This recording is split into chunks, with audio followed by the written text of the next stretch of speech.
Back on Sappy, the new to me 1009. Came from the same location as the 1008.5, but I know nothing about it. Nothing at all. The fuel filter, someone put a spin-on filter on there. I'm going to bring the camera closer in a second. It has no bleeder valve. But on the side of it, there's numbers written. And it's around 2,000 miles less, that number is, than the mileage on the odometer. Does the odometer work? No clue. The inspection sticker and the registration sticker are 14 years old. Who knows? I get comments on my videos. I get people talking to me in person. I just got a 1009 or an old 6.2 diesel or 6.5 diesel. What should I do first? And I try not to get into it. Is it CUCV or civilian? The answer is the same. Fuel, air, and heat. You have to have those three to make it run. So make sure you're getting fuel, air, and heat. Diesel engines, the heat source, when running, is the compression. This thing's got 22.5 to 1, I think, compression, maybe 23.5 to 1, whatever. It's a lot of compression ratio. And it has a pre-combustion chamber. There's a glow plug that'll heat up right where the fuel comes in. That's your heat. Air, make sure the intake valve doesn't, or intake manifold and air filter doesn't have a bunch of bird nest or whatever else in there. And fuel.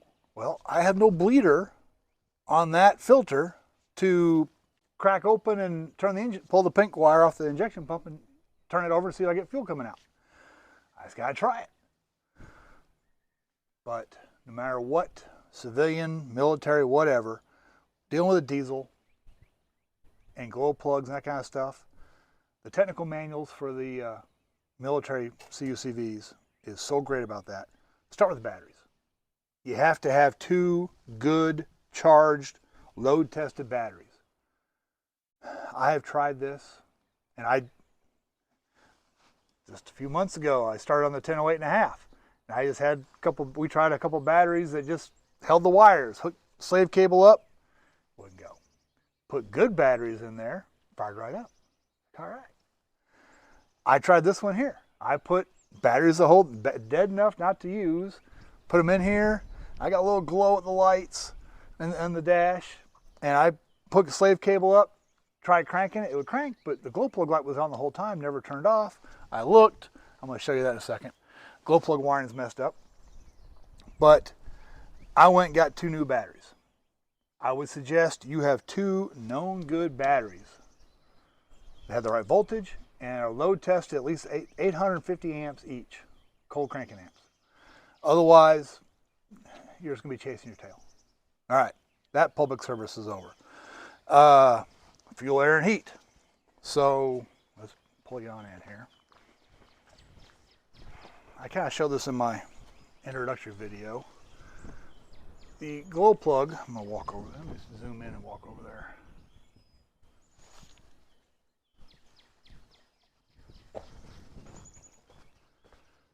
Someone has unhooked, they bypassed the resistor on the firewall, and this braided line goes to a non-stock, supposed to be there glow plug relay. It's just a starter cylinder off Ford, looks like, and made in Mexico. And the bottom is the orange wires going out to each bank. The thing is, the glow plug, here's your black and yellow wire that's supposed to go to the temperature sensor. So I don't know how the glow plug light is on. There's no power going to it.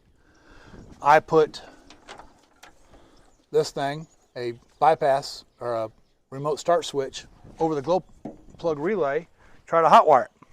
I hit it, and this engine does turn over, but I hit it. You see, I got it hooked to the top and the bottom. I got it hooked to the power in.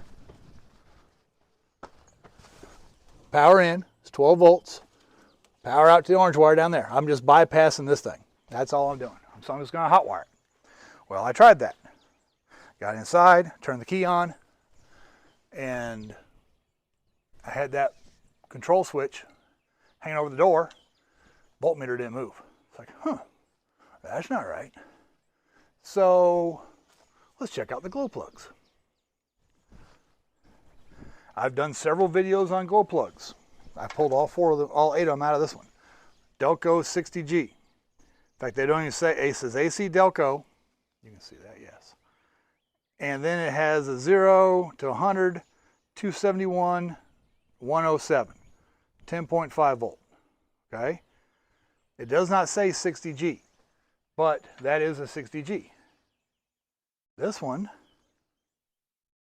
you can't see it on this one. Let me get the other one that is. The old ones are, these vehicles came with 13G, AC Delco, 13G. Is that focusing? Yes, 13G. See how big this spade is? 1/8 or 3/16. This, the base of this spade is 1/4. Someone trimmed it off so it would fit the same plug. But look how rusty these are. Totally rusty. So,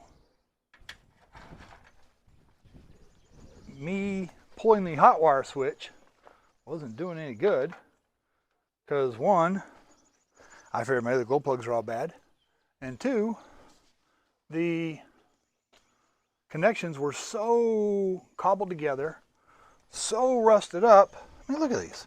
There's not a clean spot on there. There's no power going to the fuel, to the glow plugs.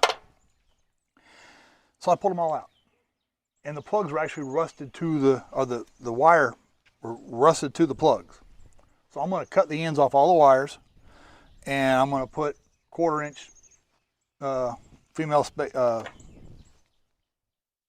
clips on there. And I'm going to put another set of known good 60G glow plugs. Real quick on 60Gs. The 13Gs, what came in these trucks originally, they will heat up faster and they will get hotter than a 60G. Only thing is, you keep the power on, they'll eventually either explode or swell up and you can't get them out. The 60Gs, they don't get as hot. Take longer to get hot. But when they reach what they consider their max temperature, they turn off. The power's still going to them. They turn off. They're regulated. When they cool down, they come back on again. They won't blow up. I've never had a swollen 60G or exploded 60G. The other kind, especially the 24 volt ones in the Humvee engines, they explode, they swell. I've had a lot of those swell up on me. Pulling old engines apart. I'm going to put 60Gs in. 60Gs do fail. Now, I used a voltmeter, ohm meter. I've done several videos about this. Put on the noise making ohms, and one here, one of the threads, you should have continuity. All these check out when I twist the lead and make a shiny spot. So I'm going to put new clips and known good 60Gs in here. That gives me heat. Well, it should give me heat. Then we got fuel. How do you check for fuel? Pulling the glow plugs lets us accomplish that. So I'm going to do now, I'm going to put the camera up here, and I'm going to go turn the engine over. And I'm going to aim at, let's go to the other side, you can see it better. I'm going to aim at the,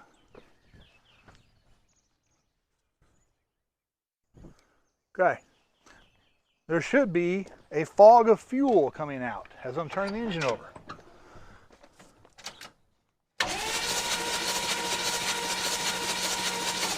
See all that fog of fuel? That means we got fuel.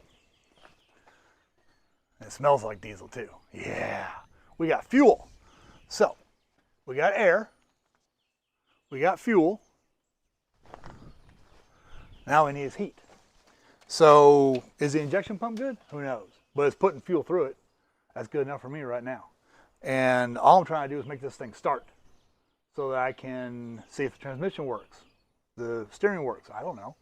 There's transmission fluid bottles all over this thing. And there's a starting fluid can be under the driver's seat. I don't want to use starting fluid. Even if I disconnected, I'm not going to use starting fluid. I don't want to bend a rod or anything else in there, which can happen on these engines. Okay, another thing, batteries. Off in the distance here, if you look through the trees, you can see the wheels for my gasser, M35, 1952 Rio. I actually moved it for the first time in 12 years the other day. I'm gonna get it going. It's gonna need batteries too. Batteries are expensive. But I chose, because I have this truck to go through and the gasser to go through, I chose regular top terminal batteries.